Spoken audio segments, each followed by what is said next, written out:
Assalamualaikum warahmatullahi wabarakatuh. Perkenalkan, saya Farhan Aidinal dengan NIM 24338054. Di sini saya akan mempresentasikan tentang material teknik. Adapun pembahasannya yang akan dibahas adalah yang pertama ada logam, yang kedua keramik, yang ketiga polimer, dan yang keempat komposit. Yang pertama, logam. Logam adalah bahan atau material teknik yang sangat banyak digunakan dalam berbagai bidang. Dalam dunia keteknikan, logam merupakan material yang paling mendominasi dari bahan-bahan teknik lainnya, yang paling sering digunakan sebagai bahan yang paling utama dalam pembuatan mesin. Yang kedua, unsur logam. Unsur logam dapat dibedakan menjadi dua jenis utama, yaitu logam ferromagnetik dan non-ferromagnetik. Logam ferromagnetik memiliki sifat magnetik, yang berarti bahwa atom-atom logam tersebut dapat dihubungkan secara magnetik. Sedangkan logam non-ferromagnetik sebaliknya, tidak memiliki sifat magnetik. Ini berarti bahwa atom-atom logam tersebut tidak dapat dihubungkan secara magnetik. Sifat-sifat logam.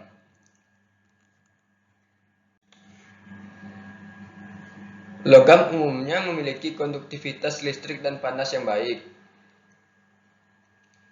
Hal ini membuatnya ideal untuk menghantarkan listrik dan menyimpan panas.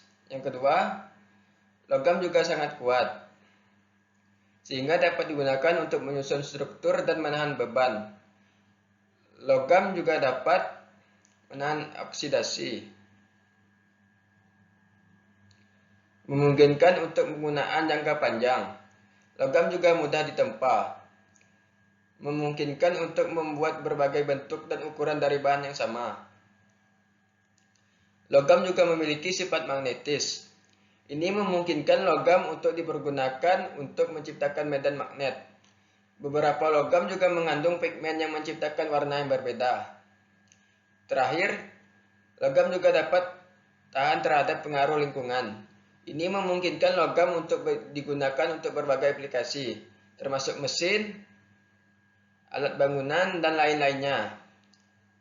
Logam juga tahan lama dan mudah diperbaiki, memungkinkan untuk pemeliharaan yang lebih efisien. Jadi, sifat-sifat logam membuatnya sangat penting dalam teknologi modern dan pembangunan ekonomi. Dengan kombinasi konduktivitas listrik dan panas yang baik, kekuatan, ketahanan oksidasi, mudah ditempa, sifat magnetik, dan tahan lingkungan, logam menjadi bahan yang sangat berguna untuk berbagai aplikasi di kehidupan nyata. Klasifikasi logam. Logam merupakan salah satu unsur yang paling banyak ditemukan di sekitar kita. Logam dapat ditemukan dalam berbagai bentuk dan jenis, dan diklasifikasikan berdasarkan komposisi kimia, struktur kristal, sifat fisik, dan banyak lagi lainnya.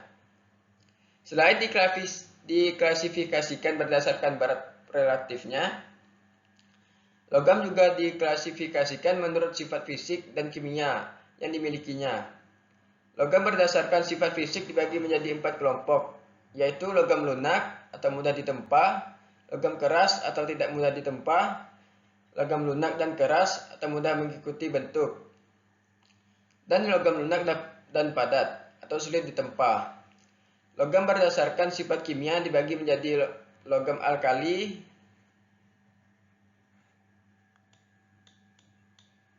logam alkali tanah, logam transisi,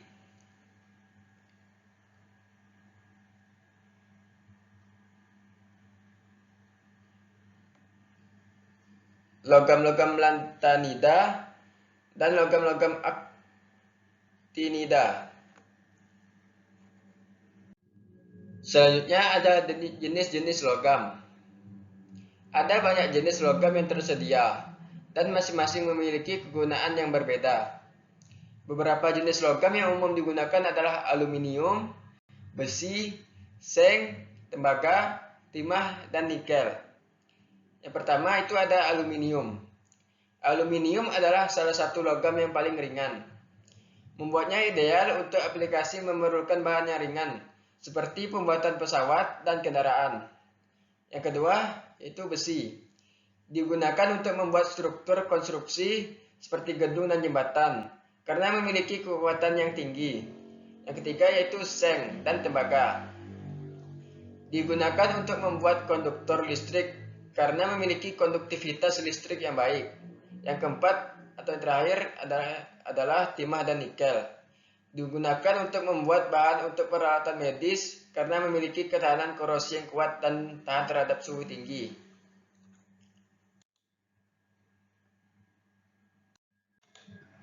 Selanjutnya ada keramik. Keramik adalah produk yang terbuat dari bahan galian anorganik non-logam yang telah mengalami proses panas yang tinggi. Dan bahan jadinya mempunyai struktur kristalin dan non-kristalin atau campuran daripadanya. Definisi keramik yang pengertiannya luas dan umum adalah yaitu bahan-bahan yang dibakar tinggi. Termasuk di dalamnya adalah semen, gips, besi atau metal, dan lain sebagainya. Karena hal itulah sebutan keramik bervariasi, seperti gerabah, tembikar, mayolika, imel, keramik putih, terracotta, porselin, keramik batu atau stoneware, benda tanah liat, barang pecah belah, benda api, cermet atau keramik metal, gelas, semen api, keramik halus, kaca, silikon, dan lain sebagainya. Bila ditinjau dari sudut ilmu pengetahuan dan teknologi atau iptek, keramik dapat digolongkan dalam lingkup silika engineering atau teknik kimia, karena bahan materialnya menjadi titik pusat perhatian dan karakteristiknya. Bisa juga digolongkan dalam lingkup fisika engineering, teknik fisika. Hal ini bila ditinjau dari sifat fisik dan cara pemanasan atau pembakarannya. Fungsi keramik. 1. Sebagai finishing ruang. Orientasi fungsi keramik menjadi semakin jelas ketika kita membicarakan finishing ruang. Dalam proses kerja konstruksi bangunan, tahap finishing berhubungan dengan berbagai aktivitas memberi sentuhan akhir, seperti pemasangan kaca dan berbagai elemen dekoratif. Misalnya pemasangan plafon gipsum, ukiran kayu untuk kolam atau tiang atau pilar penyangga, pengecetan dan pemasangan keramik. Yang kedua, penutup lantai. Tampaknya fungsi keramik yang paling populer adalah sebagai penutup lantai. Beragam jenis, bentuk, dan ukuran keramik untuk penutup lantai. Beragam jenis, bentuk, dan penutup lantai dapat Anda temukan di pasaran. Jangan salah mengenali keramik yang digunakan untuk menutup lantai dengan yang digunakan sebagai penutup dinding. Yang ketiga, penutup dinding. Keuntungan menggunakan keramik sebagai bahan penutup dinding adalah kesan clean yang jelas terlihat dari tampilannya. Selain itu, jika Anda ingin menampilkan motif tertentu pada dinding, Anda bisa memilih keramik dengan warna atau motif tertentu. 4. Sebagai elemen estetika. Keramik bisa difungsikan sebagai antara lain bahan penutup dinding dan bahan tempelan penghias elemen interior rumah. Misalnya furnitur, peralatan makan, sampai benda pajangan dalam rumah. Adapun karakteristik keramik. Struktur kristal keramik terdiri dari berbagai ukuran atom yang berbeda atau minimal terdiri dari 2 jenis unsur. Merupakan salah satu yang paling kompleks dari semua struktur bahan. Ikatan antara atom-atom ini umumnya ikatan kovalen atau berbagi elektron sehingga ikatan ini kuat. Atau ion, terutama ikatan antara ion bermuatan sehingga ikatan ini kuat. Ikatan ini jauh lebih kuat daripada ikatan logam. Akibatnya, sifat-sifat seperti kekerasan dan ketahanan panas dan listrik secara signifikan lebih tinggi keramik daripada logam. Keramik dapat berikatan kristal tunggal atau dalam bentuk polikristalin. Struktur kristal keramik terdiri dari berbagai ukuran yang berbeda.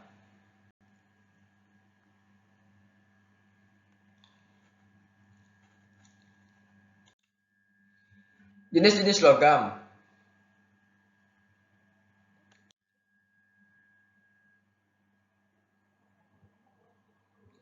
Sifat bahan keramik. Secara umum, keramik merupakan paduan antara logam dan non-logam. Senyawa paduan tersebut memiliki ikatan ionik dan ikatan kovalen. Untuk lebih jelasnya mengenai sifat-sifat keramik, berikut ini akan dijelaskan lebih detail. 1. Sifat mekanik keramik. Merupakan material yang kuat, keras, dan juga tahan korosi. Selain itu, keramik memiliki kerapatan yang rendah dan juga titik lelehnya yang tinggi. Keterbatasan utama keramik adalah kerapuhannya, yakni kecenderungan untuk patah tiba-tiba dengan deformasi plastik yang sedikit di dalam keramik karena kombinasi dari ikatan ion dan kovalen. Partikel-partikelnya tidak mudah bergeser. Faktor rapuh terjadi bila pembentukan dan propagasi keretekan yang cepat. 2. Sifat termal. Sifat termal bahan keramik adalah kapasitas panas, koefisien ekspansi termal, dan konduktivitas termal.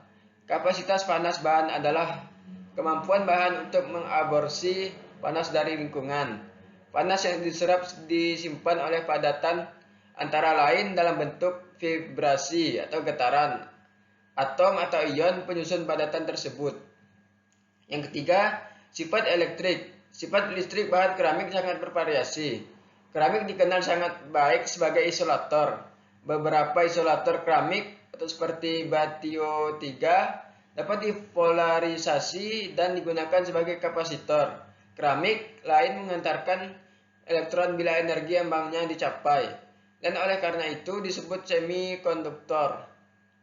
4. Sifat optik. Bila cahaya mengenai suatu objek, cahaya dapat ditransmisikan, diaborsi, atau dipantulkan.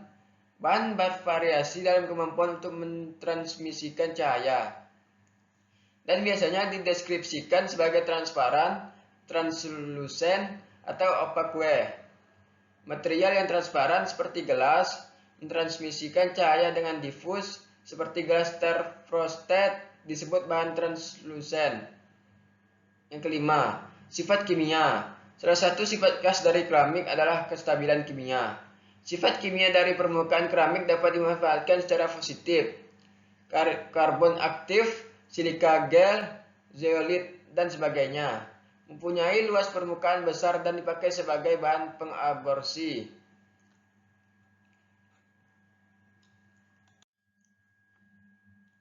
Yang ketiga, ada polimer. Kebanyakan polimer adalah senyawa organik dan tersusun atas molekul hidrokarbon. Meskipun demikian, polimer anorganik dan komposit juga banyak dikembangkan. Molekul hidrokarbon penyusun polimer organik dapat memberikan ikatan tunggal, rangkap 2 maupun rangkap 3. Hidrokarbon jenuh adalah hidrokarbon yang semua ikatannya tunggal. Artinya, jumlah atom-atomnya maksimum atau jenuh. Salah satu contohnya adalah senyawa parafin CnH2n+2. Sebagai kebalikannya adalah hidrokarbon tak jenuh yang mengandung ikatan rangkap 2 maupun rangkap 3.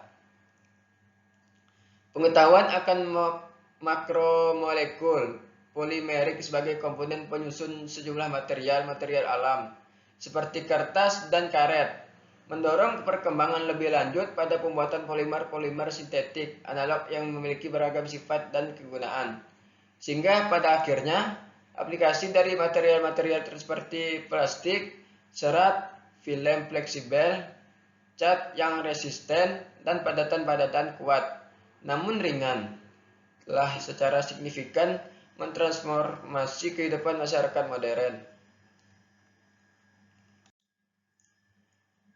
Aplikasi polimer. Perkembangan material polimer sedemikian pesat sehingga ada material baru saat ini sangat kita butuhkan. Namun, puluhan tahun yang lalu masih belum ditemukan. Dengan pemutakhiran dalam pemahaman akan polimer diikuti penelitian mengenai aplikasinya, tidak ada alasan bahwa revolusi ini akan terhenti di masa yang akan datang. Pada bagian ini akan disajikan aplikasi dari berbagai golongan polimer. Lihat dari kegunaannya, ada 3 golongan besar dari polimer. Yang pertama yaitu elastomer. Polimer-polimer yang dikategorikan sebagai elastomer adalah polimer yang memiliki sifat dan karakteristik karet, yaitu fleksibel dan elastik.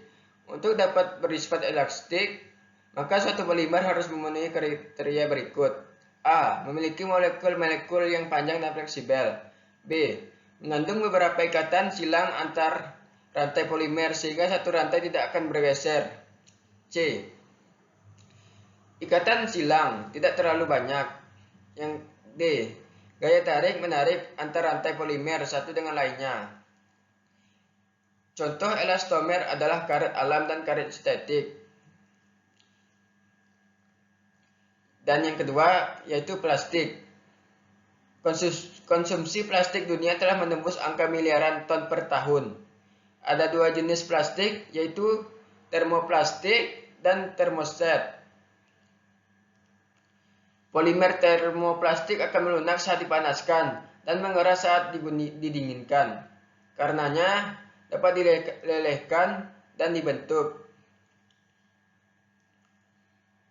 Pada fabrikasinya, material termoplastik dapat mengandung material filler berupa serat atau serbuk yang memberikan peningkatan sifat-sifat fisik atau mekanik tertentu, kekuatan, kekakuan, warna, dan lain-lain.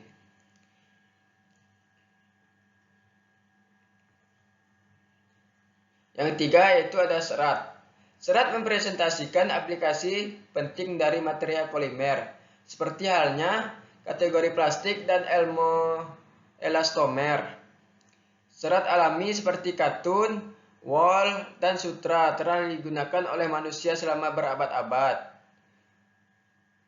Pada tahun 1885, sutra sintetik mulai dipatenkan dan diperkenalkan pada industri serat modern. Secara umum, serat memiliki panjang setidaknya 100 kali dari lebarnya.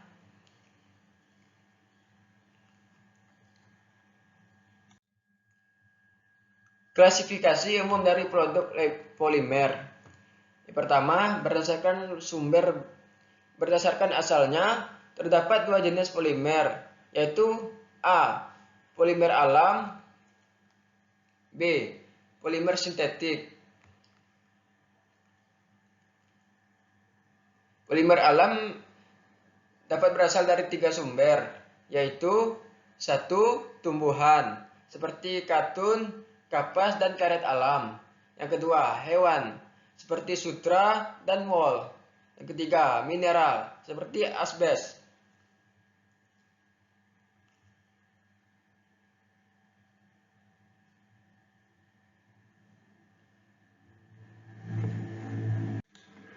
Dan polimer sintetik yaitu polimer yang dibuat manusia. Biasanya menggunakan bahan baku, minyak mentah, dan gas alam. Yang kedua, berdasarkan reaksi pembentukannya, polimer sintetik dapat diklasifikasikan lebih lanjut berdasarkan reaksi pembentukannya. Pada tahun 1929, Carothers menyarankan klasifikasi polimer ke dalam dua kelompok, yaitu polimer kondensasi dan polimer adisi. Polimer kondensasi adalah polimer yang unit ulang dari rantai polimer yang memiliki jumlah atom lebih sedikit dibandingkan monomernya. Yang B, ada polimer adisi. Adalah polimer yang tidak mengalami kehilangan atom-atom tertentu pada pembentukannya. Jadi, jumlah atom monomer sama dengan jumlah atom dari unit ulangnya, walaupun jumlah atau jenis ikatannya dapat berbeda. Yang ketiga, berdasarkan struktur rantai polimernya berdasarkan struktur rantai polimer.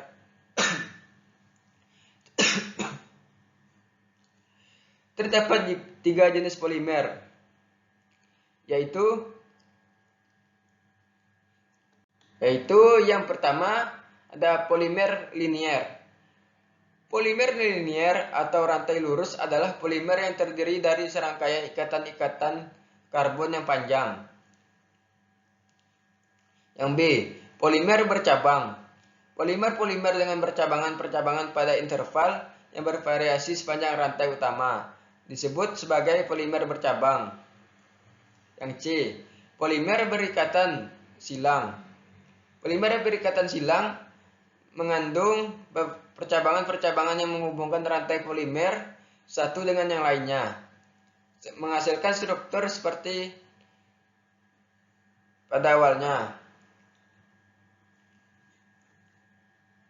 Yang keempat, berdasarkan sifat termalnya, polimer akan memiliki kecenderungan yang berbeda-beda saat dipaparkan pada kondisi termal tertentu. Berdasarkan sifat termalnya, ada dua kelas polimer, yaitu termoplastik dan termoset.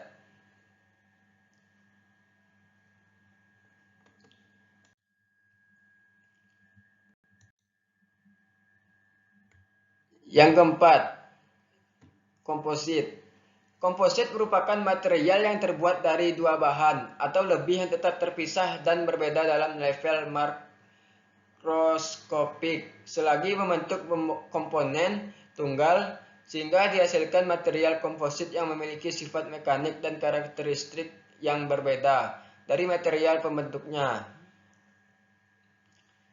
Komposit bersifat heterogen. Dalam skala kecil, bahan penyusun komposit tersebut masing-masing memiliki sifat yang berbeda. Kemudian, ketika digabungkan dalam susunan tertentu, terbentuk sifat-sifat baru yang disesuaikan dengan sifat mekanik penyusunnya. Pada dunia industri, komposit merupakan campuran antara polimer atau bahan makromolekul dengan ukuran besar yang diperoleh dari minyak bumi atau bahan alami lainnya seperti karet atau serat.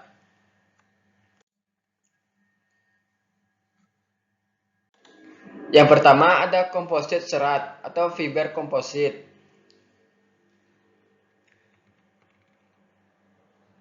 Komposit serat adalah jenis komposit yang menjadikan serat sebagai penguat atau komposit yang terdiri dari matriks dan fiber sebagai pengikat. Yang B. Kedua, struktural komposit.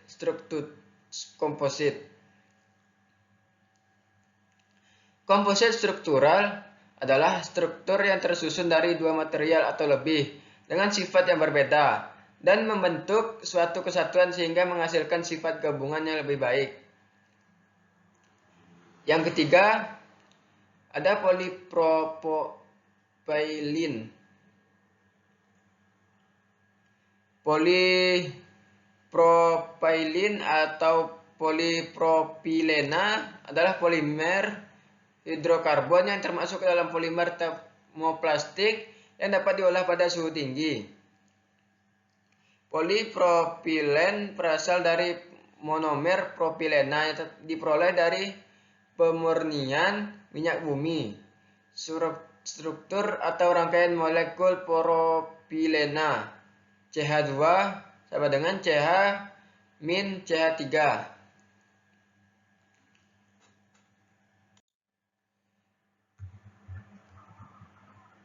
Proses pembuatan komposit. Adapun proses yang akan dibahas pada kesempatan kali ini hanya proses manual yang terdiri dari atas metode hand layup dan metode spray up.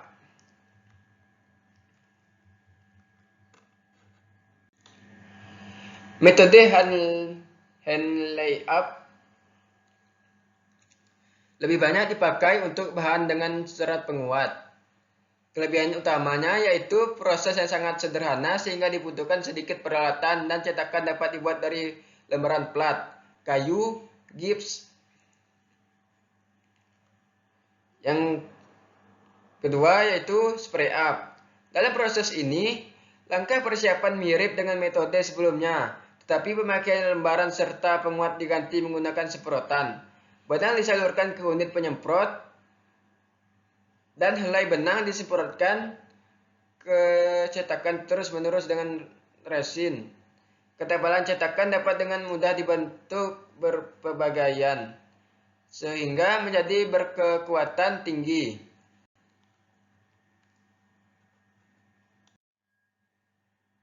Sekian video penjelasan dari saya. Jika terjadi kekurangan saya mohon maaf. Saya akhiri. Wassalamualaikum warahmatullahi wabarakatuh.